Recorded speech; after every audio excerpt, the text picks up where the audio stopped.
Governor, the recommendations and the orders that you've issued have been statewide.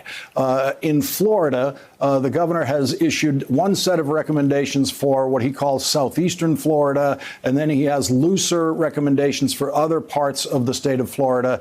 You represent a state that stretches from Montauk Point to Niagara Falls. You have almost unpopulated Hamilton County up there in northern New York. You have very different population ranges across that state.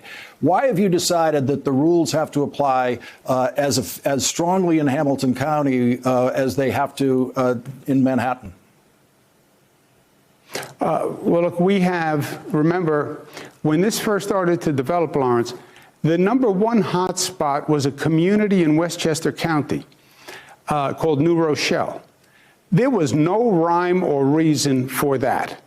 It didn't start with that kind of intensity in Manhattan. It started in a community called New Rochelle from one person, Lawrence, one person, who then attended a large gathering where there were several hundred people and then attended a second large gathering. So, yes, you could say it's a dense environment, it's New York City, but that's not how we were introduced to it. And all you need is one, right? Look at what happened in New Orleans, and there's a theory that, a couple of people went to Mardi Gras. You look at the past pandemics, the Spanish flu pandemic, et cetera. All it takes is a couple of people in a group. So, yes, you have rural parts of the county where you have the state where you have fewer people, but also one or two people there can, by percentage, decimate a population, right?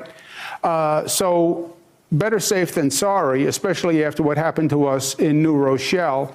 And we set up a statewide policy, and I'm glad that we did, because I believe that we have curbed the expansion even in the rural communities.